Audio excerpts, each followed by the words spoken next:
You're now experiencing data with Brian O'Neill. Experiencing Data explores how product managers, analytics leaders, data scientists, and executives are looking at design and user experience as a way to make their custom enterprise data products and analytics applications more useful, usable, and valuable. And now, here's your host, the founder and principal of Designing for Analytics, Brian O'Neill. Welcome back to Experiencing Data. This is Brian T. O'Neill. Today we're looking at part 2. Obviously, that means if this is the first time you're listening to this show, I recommend you go back one episode to the episode titled Can't Close the Sale: The Invisible Reasons Prospects Aren't Buying Your Technically Superior Analytics or AI Product. In that episode, I talked a bit about why I think there are challenges in the sales process that might actually be product problems and not necessarily sales problems. And I introduced a concept called flow of work alignment, or FOWA, F-O-W-A. So I kind of wanted to continue where we left off and actually give you something actionable that you can go do in your product development to hopefully accelerate some of those deals that might be feeling stalled, or possibly rescue some deals that unfortunately went into the closed, lost folder in the past. So let's jump in. Again, check out the prior episode first, and then maybe jump back here. Let's get into FOWA, flow of work alignment. So here are 5 actionable changes that you can make to get flow of work alignment in the product. So the first one is tailoring your demo or a POC to map to the prospect's world and their workflow. This means not relying on canned walkthroughs where everyone, for example, is seeing the same data. It's a hard-coded prototype or, hard-coded PowerPoint presentation with the same data every time. At a high level, this means that you've done the work to also design a user experience that maps to the steps that they're already doing in their natural work without your product. On a low level, this means things like, again, preloading their data into your demos or to the prototype solution you're going to show them, or however you do your demos and POCs. You don't want, Alpha Corp to be in the demo. You want to basically remove as many possible pieces of noise from the experience, or the customer having to translate, let's say you're showing analytics about revenue or something like this, and they're a $2 million company and all of your numbers are in the billions of dollars. That customer is doing mental translation to try to see themselves in your solution. So we want to remove as much of that translation as we can so that they're really focused on seeing themselves in an improved situation with your product. So we're really, with this one, when we talk about tailoring the demo or this early experience that they're going to have learning about your product, removing cognitive burden, as we call it in the UX world, which is, again, all that mental translation that they're doing, and removing objections overall, because effectively you are doing that when you remove some of this translation risk that's in there, and they can better see themselves or their business reflected with your solution in play. So that's number 1, tailoring the demo to map to the prospect's world and to their workflow. The second one is to treat product improvements as bets that have to be tested, so that outcomes, which means changes in the world that can be observed, are what you're holding your product team accountable to. So this means you can answer, if we ship this feature, by what date should we expect to see X metric improve? Again, I'm going to say that again. If we were to ship this bet into the market, which is probably a feature or something like this, by what date should we expect to see some metric improve? That metric doesn't necessarily mean more sales occurred and you can isolate that variable as being causal. The feedback might simply be that you are getting no more comments about some confusing aspect of the product on the sales call. Like that whole comment stream just went away. So metrics here doesn't necessarily mean analytics in the product. It doesn't mean everything has to be directly causal or perfectly perfectly attributed. We're not doing science here. What we're looking for are signals that our product improvement bets are actually paying off. So this means you're effectively moving from a sprint and output focused product development approach to a benefits and outcomes driven one. And I'm sure this will largely rhyme. If you've listened to this show in the past, you know that I'm a big fan of having the outcomes over outputs as the driving force behind the product work that we do.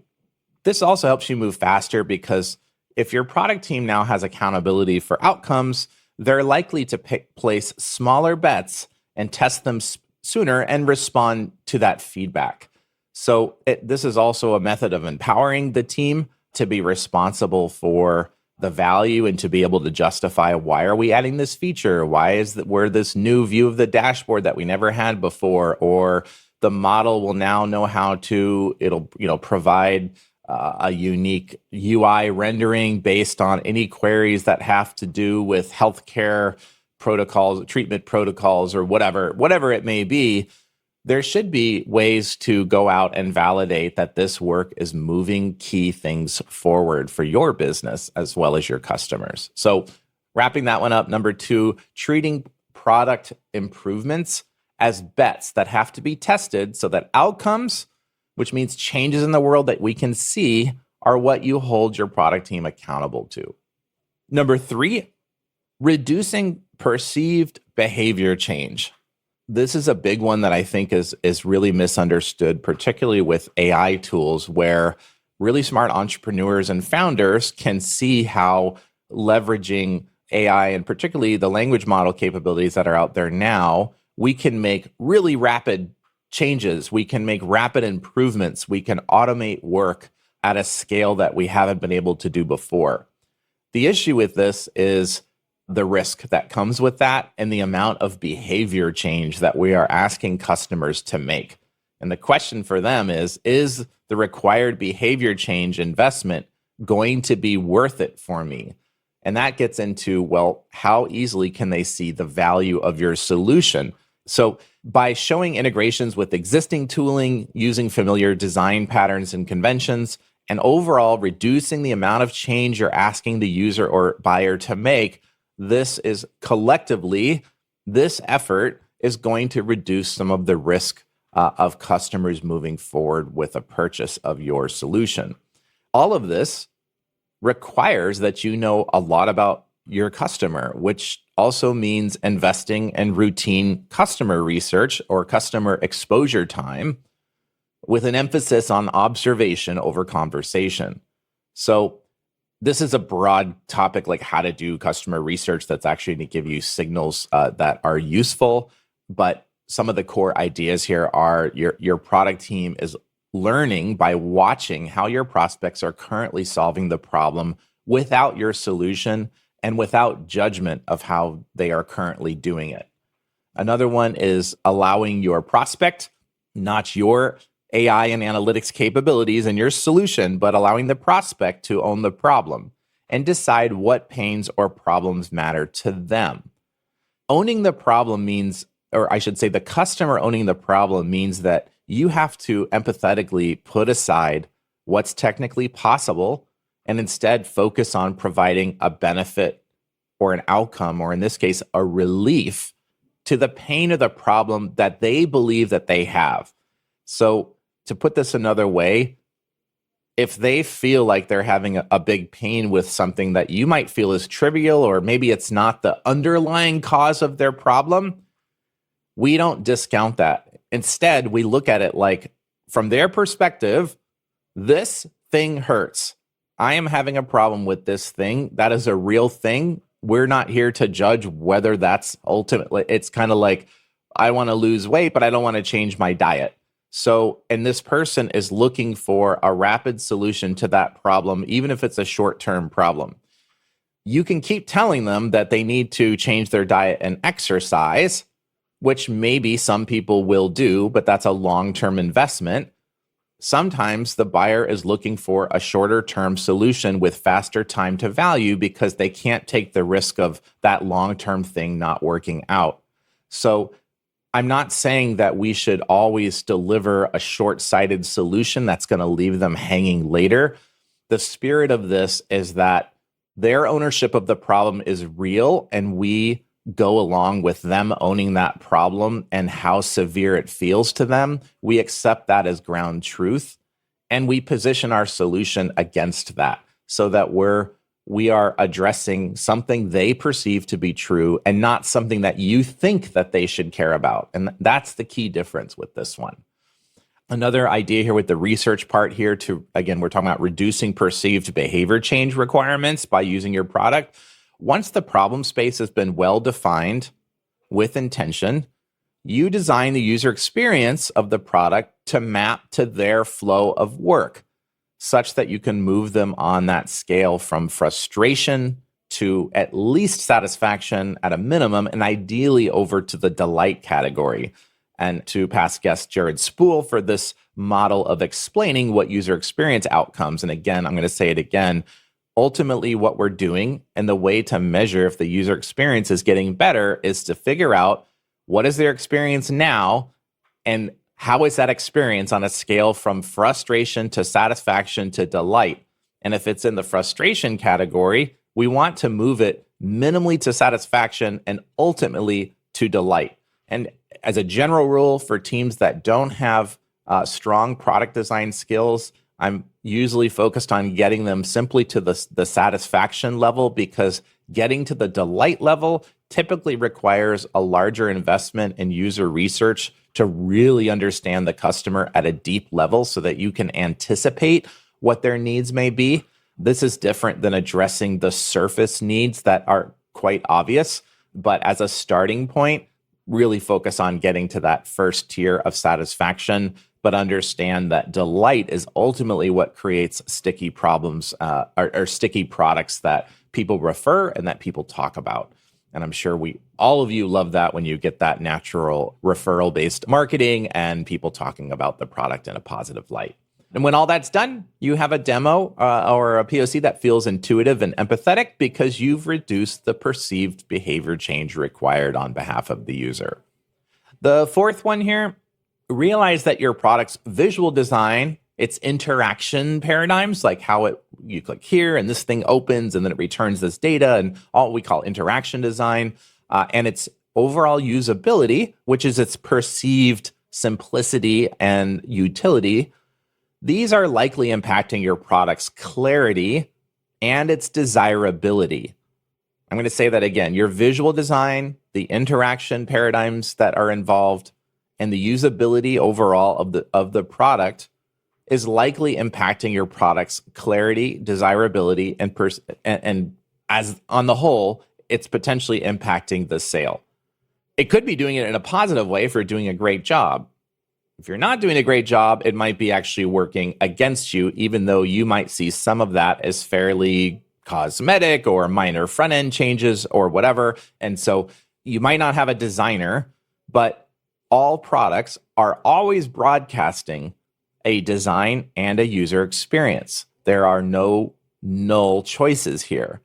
So what you want to move to, if you don't have skilled product design resources, is to understand first that there is a design and there is a user experience, whether you've put intention behind it or not, and move to designing that experience with intention so that it is not a byproduct of engineering or data science choices, as is the case sometimes with AI-based solutions.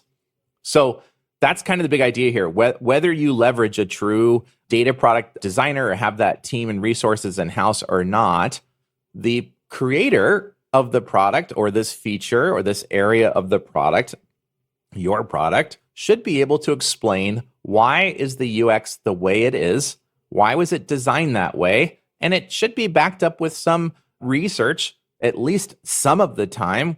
Instead of just guessing all the time, this should be backed up by that customer research and exposure time that creator had. So we don't want UX just emerging always as a byproduct of technical work. This method usually results in whatever the default was, or it results in the developer's testing or evaluation tool that actually starts to become a real UI that gets exposed to the customer, or it's whatever was really fast to build regardless of efficacy, or it's they typed in a prompt and asked for a front end to be delivered, and what you got was the average front end of all the other people who have been asking that, because you all know how the training data works. And sometimes average might be enough to get started. The question is, do you know, with this UI that you asked for, do you know what the resulting user experience is? And I would say if you're not trained in this space, you cannot look at the UI and know what the experience is going to be. The user interface is not the experience. All of this leads to, if not done well, leads to adoption risk. And adoption risk is a form of ROI risk.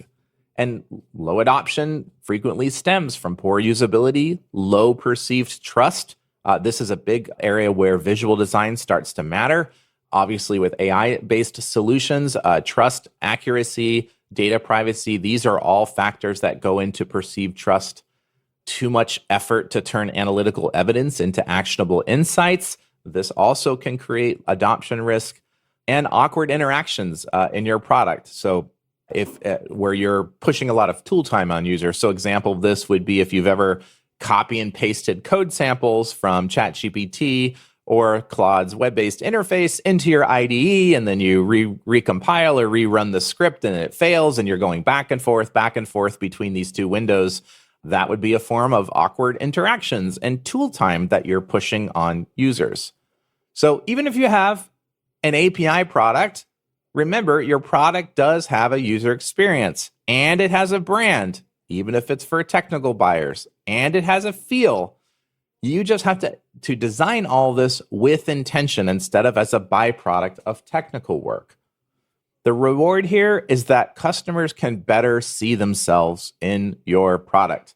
The product starts to sell itself, the product feels indispensable, and everyone wins, both you and the customer and their business, since most of the time we're talking about B2B here. So that's collectively, I know that was a lot, but I really want you to remember that all products have a user experience, whether they're technical products or non-technical. Visual design, interaction paradigms, and usability all can negatively or positively impact your product's clarity, its desirability, and its buyability. So the question is, do you know how it is currently impacting those desired metrics that you care about? Waiting just for customers to talk about it is not the only way to figure this out, and customers are not necessarily voicing everything that's causing them to perceive risk. Cool. The last one, number 5 here, is aligning. This is another internally oriented one for your team, but this is about aligning your sales and product teams around customer outcomes and not feature gaps. I could probably do a whole episode just on this one thing, but I want to give you some kind of tactical level advice about bringing these teams together. If you're large enough that you actually have separate teams for this, but involving salespeople in your customer research process. This builds empathy for the users and the buyers with no expectation of a transaction. Because if the salesperson is the one talking and doing the approach, that is going to change the dynamic of the conversation.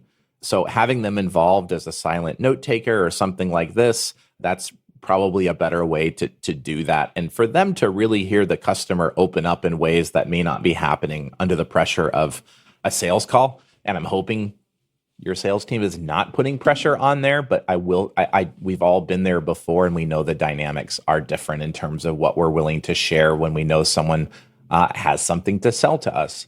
The second one here about aligning sales and product teams is involve your product people. This is to the contrary. Involve your product people in the sales process. I'll just tell you personally, as a product design consultant, and even when I was a staff designer internally or in-house with large enterprise companies way back earlier in my career, I used to see salespeople as the enemy. They're just selfish folks that want another feature done so they can close a deal and get a commission. These days, I see really good salespeople as trying to facilitate a transformation for the customer.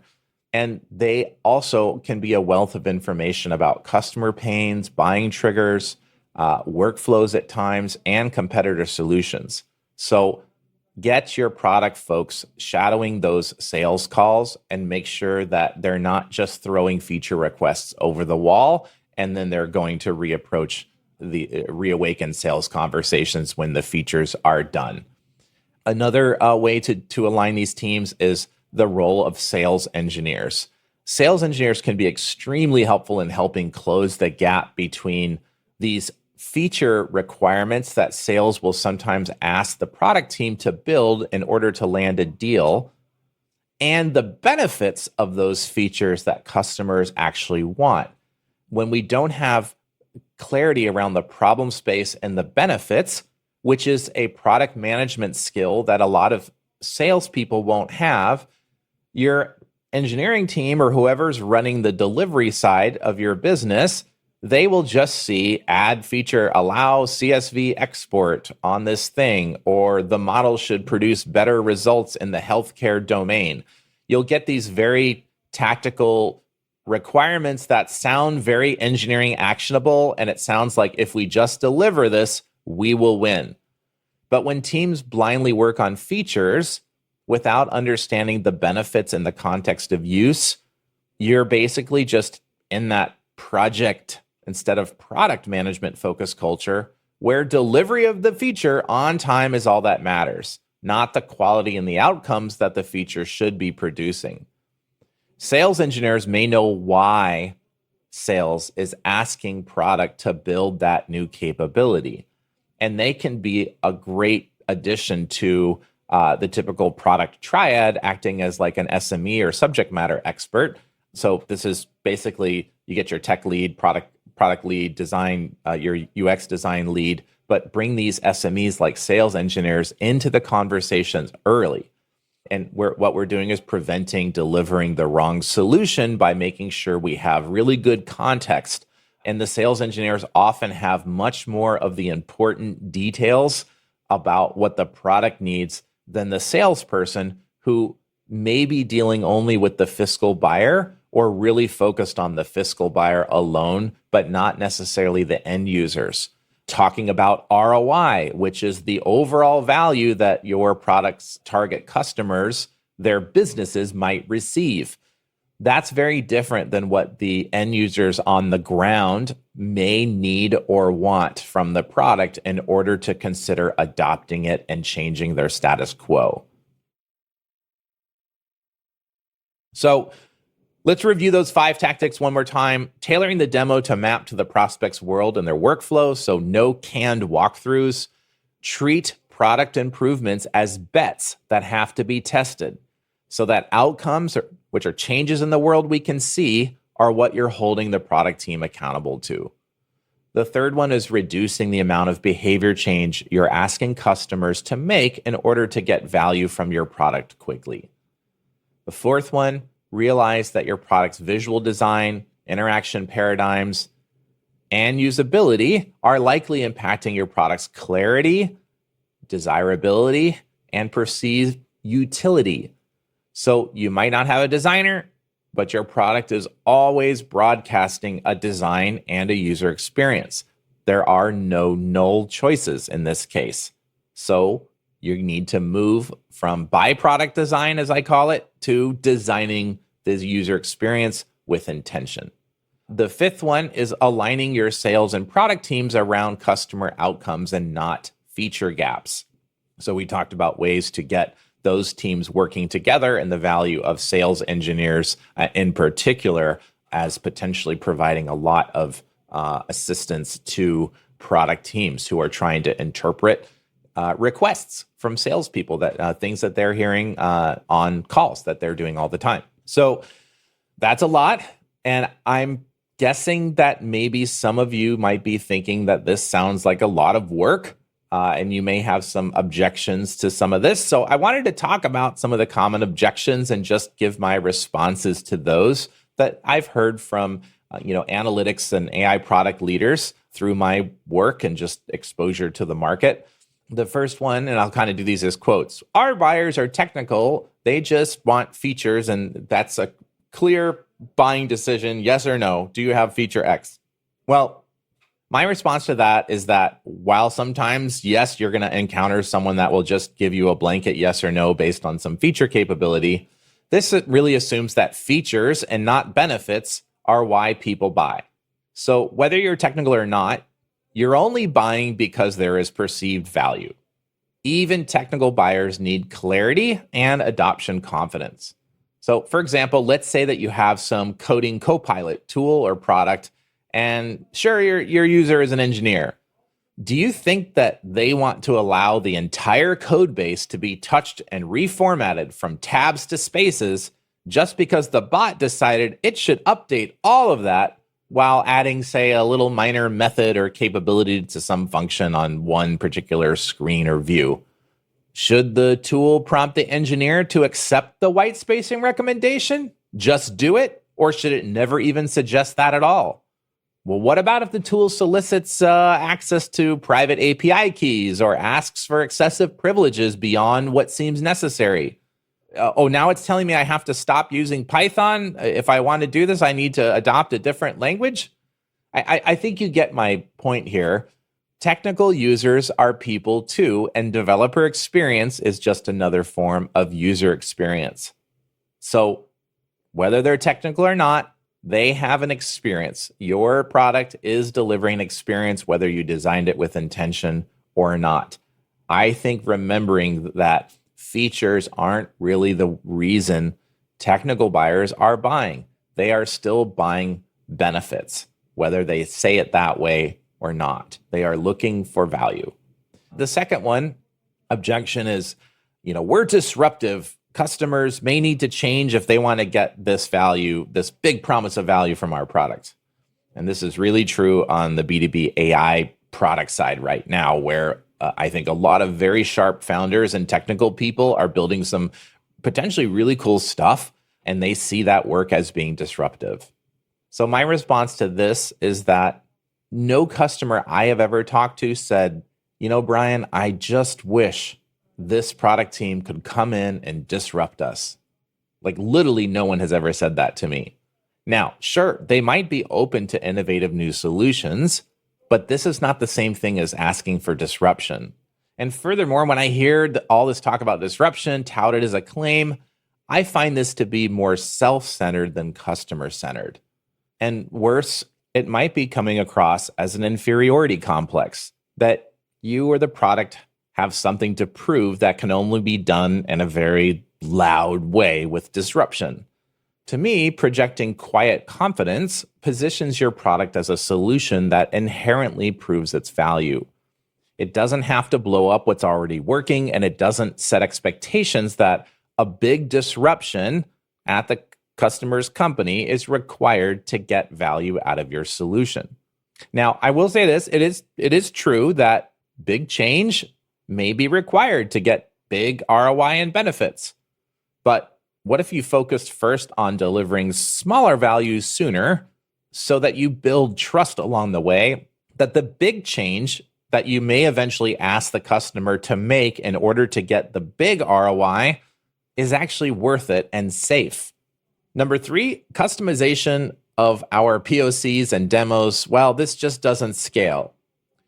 I totally understand that, ingesting customer data, building a test server just for their instance or an account. These days, this shouldn't be that difficult, but there are always edge cases, and you might need proprietary data to show the value of your solution, which requires legal agreements and all this kind of stuff. So just thinking about what are some ways we can nudge towards FOWA, that flow of work alignment. How can we get closer to it, even if we can't get perfect, fully customized demos for each person? Well, one way is to think in terms of templates, either by like a job role or an industry. So, for example, think about, what does the head of finance at a healthcare company care about that's unique to them, that might not be the same of what the head of finance at a supply chain company cares about. So you would have this understanding in the product team before you demo to either of those two buyers if your solution is intended to solve pains for both of them. You could use realistic data for each of these different templates. So what I mean here is, let's say you have a market insights dashboard, or your tool can show industry averages or averages across all of your customers so people can benchmark against others like them. Well, you wouldn't want to show them data for one industry that might be completely unbelievable numbers in another one. So let's say you're talking about new sales growth and it says you had 1,700 new customers last month, and this business typically does 10 to 15 new customers per month. You don't want them getting hung up on this completely unrealistic sales forecast or, metric that you're showing them from the past. This requires all that translation, and it really takes them out of their headspace, which is trying to imagine your product in their flow of work. So use realistic data for each template so that you're not distracting people with unrealistic numbers. This is particularly true for, historical analytics products, or even predictive ones that are going to be showing quantitative data.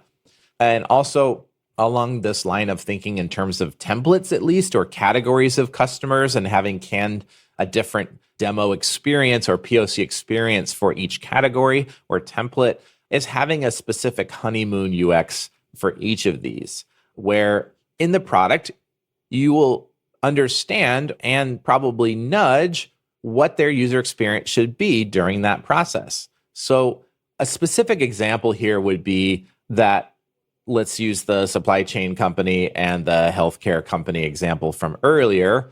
Let's say in one of those, that the product's value is in really seeing the historical data across all the competitive landscape or whatever. So getting in there and seeing it and letting them compare, those averages to the numbers in their head is good enough. Like the dashboard right out of the box, preloaded with the proper industry data, that might be good enough. And so the default experience there is to drop them into the dashboard and let them explore some of these KPIs that they've never gotten to see before.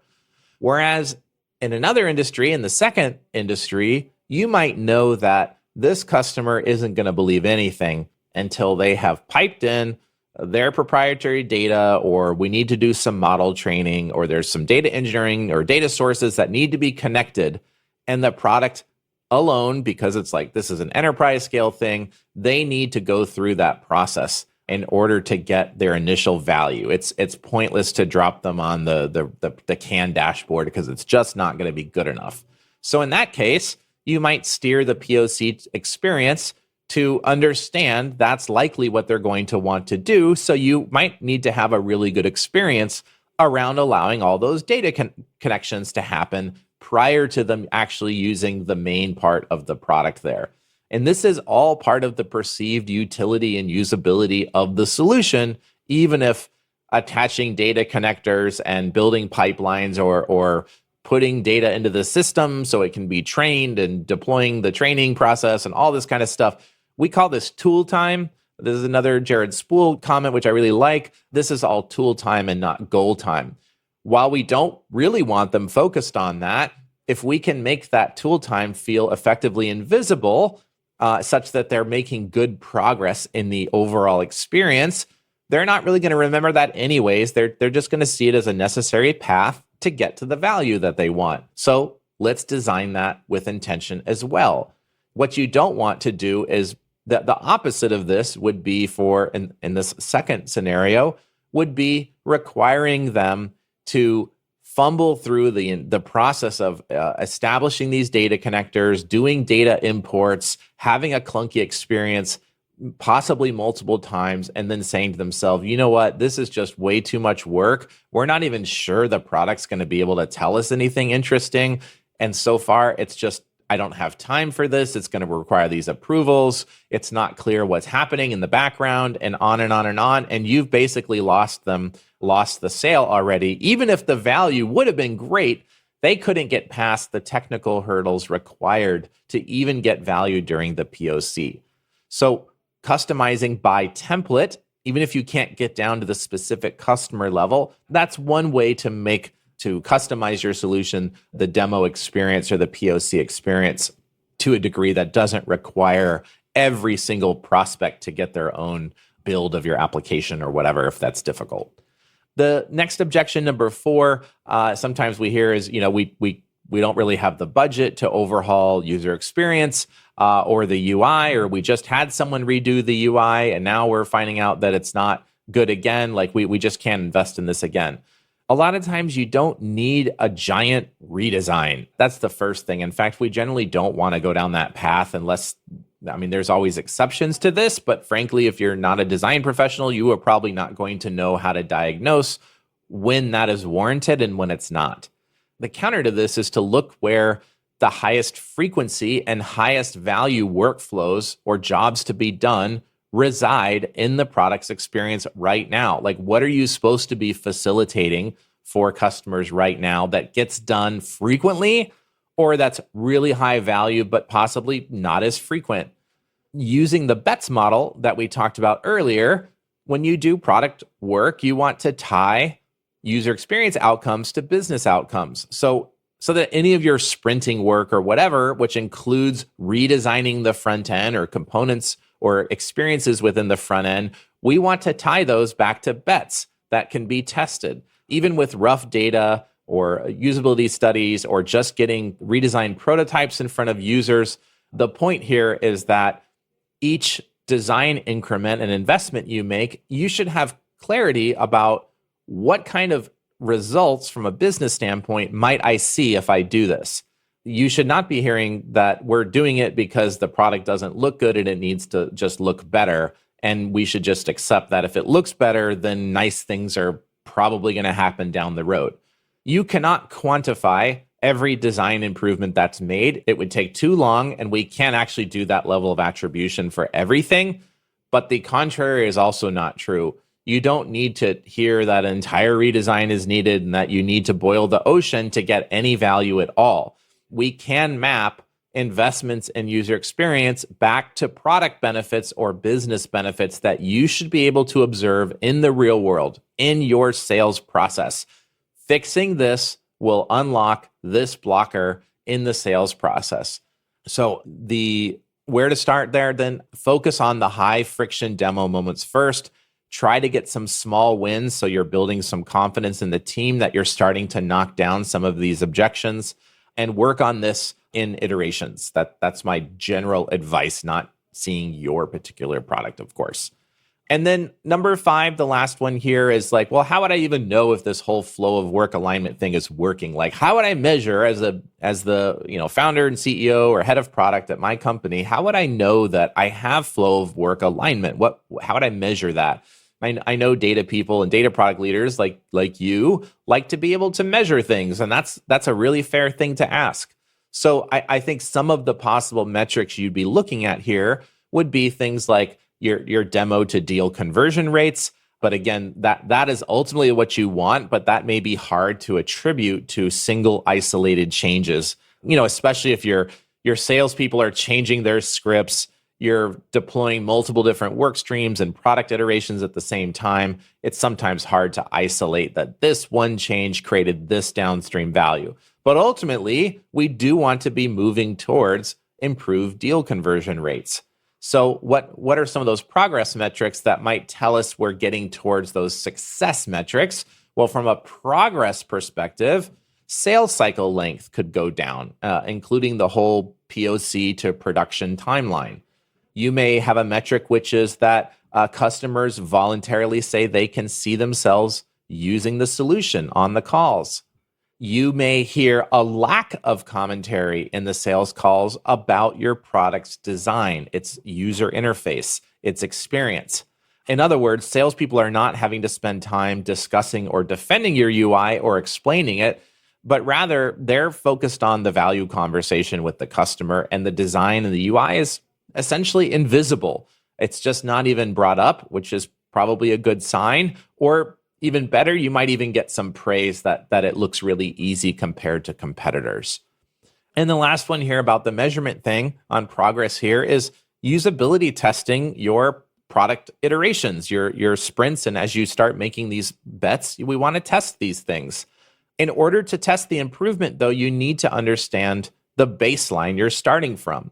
So this gets back to what we were talking about earlier with understanding how frustrating is the product experience for, say, onboarding the customer, connecting the data pipelines, or whatever it may be, how frustrating is that now? Then you define a target future state. Well, we want it to be this easy going forward. We want to move them from frustration to that satisfaction. So you get agreement on how you're going to measure frustration and satisfaction before you ship. Then you do your product work, and then you go back and measure whether or not oftentimes we can use usability studies for this, but we get the product in front of the customer and we observe them. We see, did their frustration level go down? Did the satisfaction level go up? I am not a fan of surveys and just asking people this customer. This is something you need to decide on how you would observe this. We want to look at what people are doing more than what they're saying in this case. And this could be blown out into a whole episode. But the main thing here is know your current state, know how you're measuring that it's bad right now, define your desired future state, decide how you're going to measure the improvement, and then fit your product work into that and test whether or not you improved or not. And again, this can be done at a workflow specific level or a feature specific level. I always like it tied back to workflows, though, that have defined starts and endings. But the point is, there are ways to measure that you have flow of work alignment. So just to wrap this up, let's boil it down one more time. The key to converting demos into solid contracts and sales for your B2B data product is to make your prospects' future usage of the product feel real and immediate and achievable, that you want them to see themselves in a better place. Technically superior products will win deals only when customers can clearly see themselves and or their team using your product successfully. So if they can't envision that, they're not going to buy it no matter how great the features are. In practical terms, I think B2B product leaders need to shift from selling product capabilities to selling outcomes that are inside the customer's workflow. So when your demo and discussion shows up the prospect a picture of them using the tool to solve a problem that they struggle with, when they think, oh, that could be us next quarter, finally fixing X, you have effectively closed the imagination gap that can stall deals. I've emphasized that designing with FOWA in mind, flow of work alignment. We've talked about this because that's the vehicle to drive this vision home. So align your solution to how people work rather than expecting large amounts of behavior change to occur in order to even test out whether or not your product is going to make their life better. And so adopting this approach, you really get out of the pitch kind of conversation, and instead you're really giving a preview of what their future better state is going to look like. And hopefully that means you lead to a closed deal and contracts become a formality, and the prospect isn't just convinced, they're actually eager to make that vision real. So we don't want to be selling the product. We want to sell the story of the customer's success with the product. But it's a lot less about a story being told. We want to make it concrete in the product so that they can inherently see this in themselves, especially when they're actually trying to use it. It doesn't take convincing with words. The product does this work for you automatically. And really, it doesn't do it automatically. It comes from good product management and design leadership that is steering it in that direction because it understands what is the current state and what is our desired future state. How do we want to improve this customer's experience? And then carefully measuring that we are actually improving things as we release features and new product increments into the world. We're actually checking our progress. We're calling in those bets. Did the bet win or not?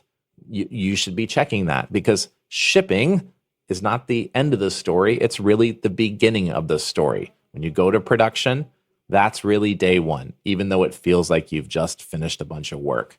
So I think in essence, like closing the demo to contract gap, it really comes down to deep empathy. And I see a lot of similarities really between the sales process if done empathetically, and doing good product design work. It means deeply understanding the customer's world and showing how your product neatly fits into it, flowing with the way they want to do things now, but making their work better. It's about their workflow, their pain, their outcomes. They own all that and get to decide how much it hurts and how important it is, not you, even if you could see how you could make their life better. And some other thing they're not talking about, it doesn't matter because they get to own that problem space, but their improvement will be powered by your B2B analytics or AI product. So I hope if you keep some of these ideas front and center in the conversations here, you are going to end with more deals in the closed won column, and you will be getting some of that nice revenue coming in so you can fight the good battle tomorrow and keep making the customer's world a little bit better for the next week, month, and hopefully years to come. Good luck. We hope you enjoyed this episode of Experiencing Data with Brian O'Neill. If you did enjoy it, please consider sharing it with the hashtag #ExperiencingData. To get future podcast updates or to subscribe to Brian's mailing list, where he shares his insights on designing valuable enterprise data products and applications, visit designingforanalytics.com/podcast.